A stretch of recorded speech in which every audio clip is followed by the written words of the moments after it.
Hello, welcome back. Today we're going to take a look at some 1/4" nano sockets from Astro Tools.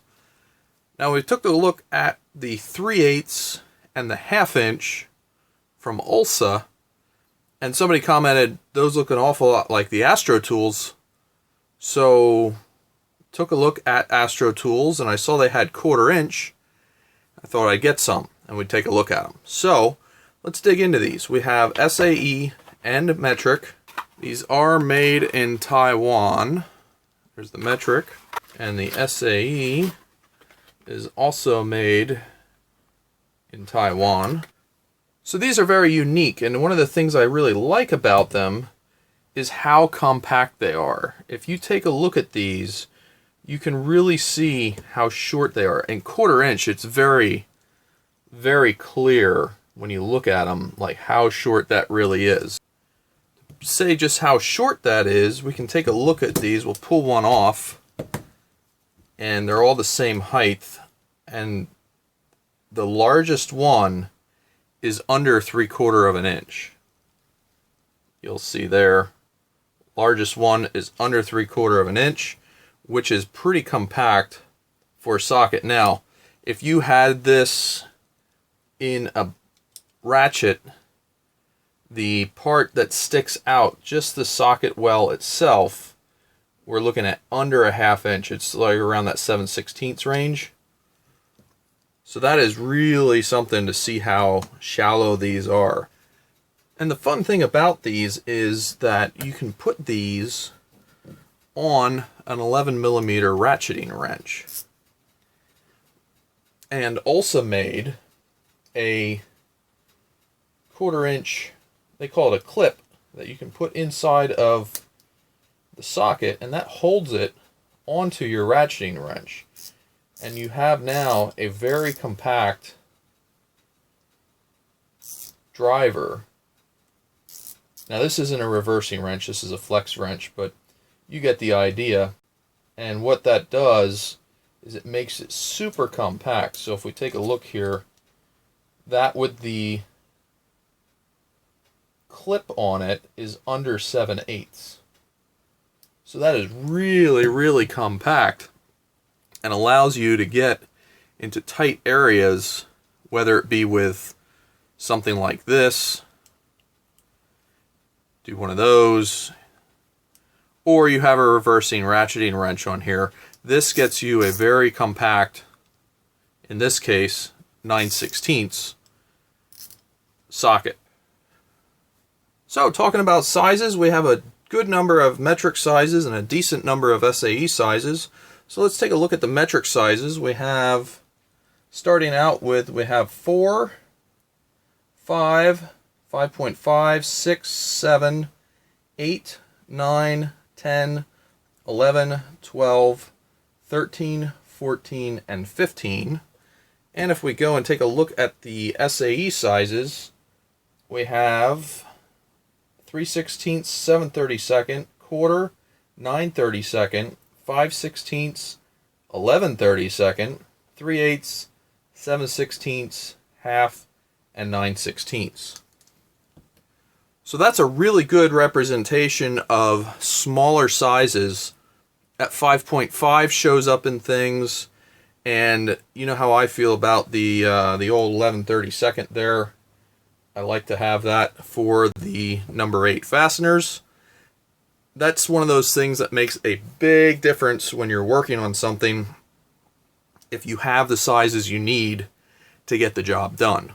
Okay, so one of the things that I really like about these is they come on nice little socket rails. We saw that with the Ulsas. The 3/8 and the 1/2 both came with socket rails. And that's a nice touch if you're going to have these in a drawer or something like that in your shop. I don't know that this will hold up well on a work carry situation or somewhere that you're going to be moving things around a lot. It's just one of those things where the socket rails tend to break and come apart. So some guys like the rubber inserts, or you end up just free ranging it in a tool carry, like a canvas bag or something like that. But it's doable all the same. Taking a look at how these are made, I'm going to go and say that the Ulsas and the Astros are sharing a manufacturer. If you look at how these are made, the way they're struck, and the way they're overall, the relief is in the tool, the way the relief is in the tool and everything else, I'm going to go out on a limb and say that the Ulsas and the Astros share a manufacturer. This is the 1/2 inch Ulsa. It seems very similar to this Astro. You can see here with the 3/8 and 1/4, this is the Ulsa, this is the Astro. The way they're made is very, very similar. When we looked at the Harbor Freight Quins, they had different manufacturing traits a little bit. So I do think whoever's making the Ulsas are making the Astros as well. Now, an interesting thing to take note of is if we look at the Astros, we have the SAE sizes are all struck what size they are. But if we go and look at the metric ones, there is no marking other than the laser etching. So that's something that you want to keep in mind, because as these wear and you have them flying around, this laser etching tends to wear off and you might lose track of what sizes you have. So it's real interesting that the metric ones don't have the sizes struck into them while the SAE sizes do. We saw with the Ulsas, they all had sizes struck into them, so it made sense. I was thinking that everything was going to be struck, but lo and behold, when we get to the metric sizes of the Astros, they do not have any striking on them. So I don't think that's a big deal. If you have an engraver, you may want to go and engrave your tools if you start to see the laser etching fading. So here we have a quick look at the Astro 1/4 inch drive Nano sockets. And these are just really neat. It's one of those things where if you need a shallow socket, this is the sort of thing that is going to get you out of fix. This is the sort of thing that if you have to start a nut or something like that in a really awkward position, say you have a 3/8 nut that you need to start, you can put that right in this socket and it is flush with the top of the socket. You can see that there. So if you needed to get this started on something and you had your ratcheting wrench ready to go, you could fish this up into where you have to fish it, and you could just turn that and get it to start right even with the fastener.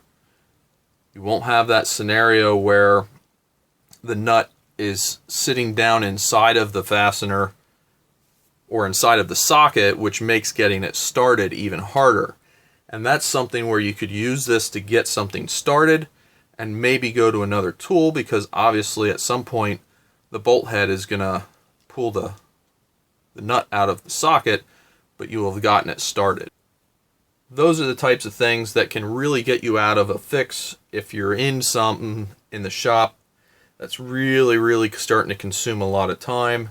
These are the types of tools that can really save you in tight locations. This isn't really what I would suggest a new guy to get right off the bat. You'd want to probably start with deep sockets, and I'd say maybe even mid-depth, and then maybe these. The standard shallows, they have their place, but I don't normally go to them. I'm either going to a deep, something like that, or something more. It seems like extremes. I either need the deep or I need something really shallow. The mid-depth kind of picks up a spot as well. But I think if I was to talk to a new guy, I would probably suggest buying deep impact sockets first and expanding from there as they have need in what they're working on. Because everybody's path in the shop is different. So everybody has different needs. Some guys may find the typical shallow standard sockets do everything they need, and if that's the case, go with them. If that's all you need, that's perfect. But as you get into tight spots, stuff like this really shows how valuable it can be.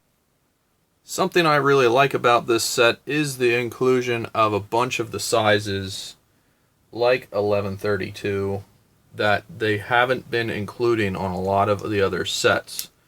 And I think that's interesting that you have to go down to a 1/4 inch set in order to get these sizes.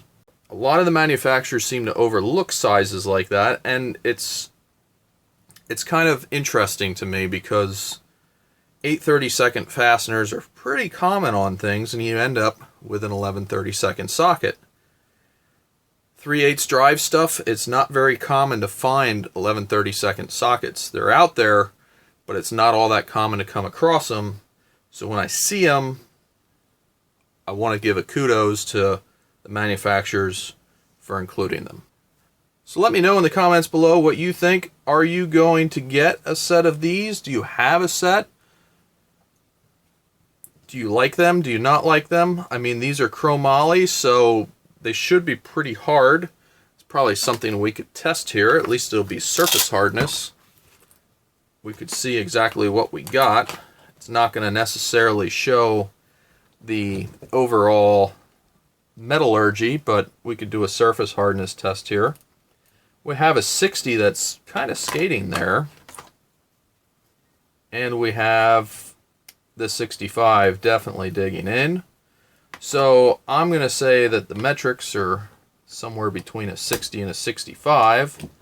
Let's go to our SAE, and that, same thing, our 60s mostly skating, and 65 is starting to dig in, although not as hard, so the SAEs might be just a little bit harder than the metric felt.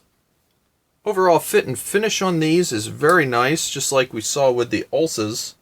You can see there is a good amount of relief in those corners, which allows the socket to actually turn the fastener on the flats and not on the corners. You see the same thing with the drive. So when you go and use your 1/4 inch drive, you're not going to be camming out any corners on anything. They have a single hole for a ball detent. There is no marking for a friction ring, and that is something of note. So the friction ring, if you use this on an impact, is going to be relying on just the hole with that ball detent.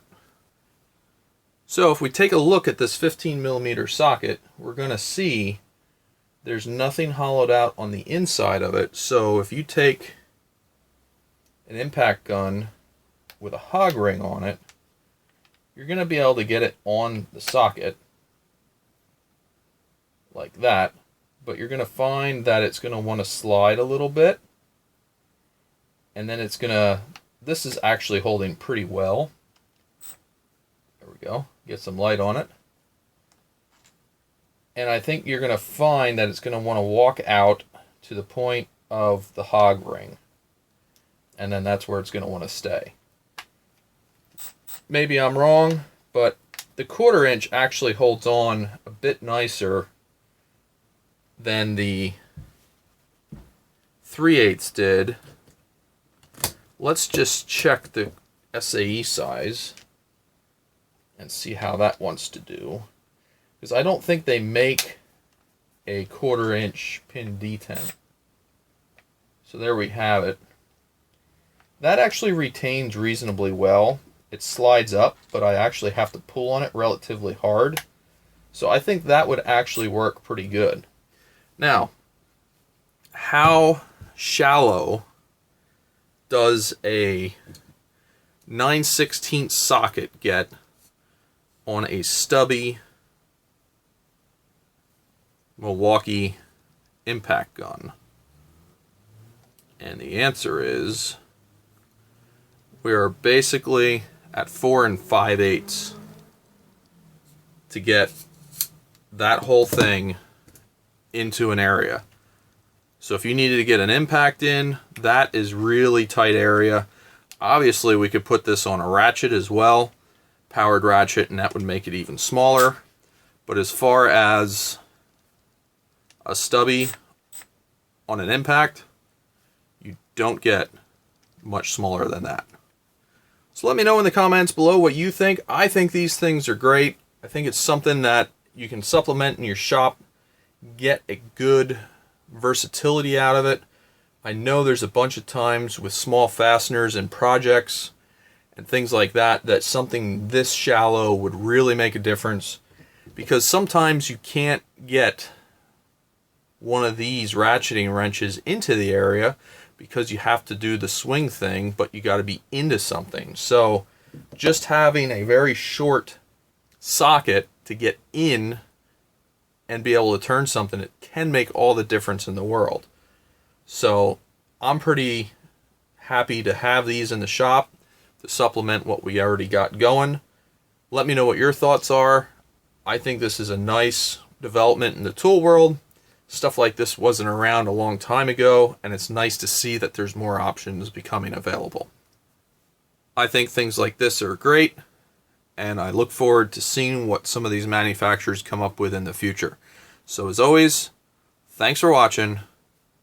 Have a great day.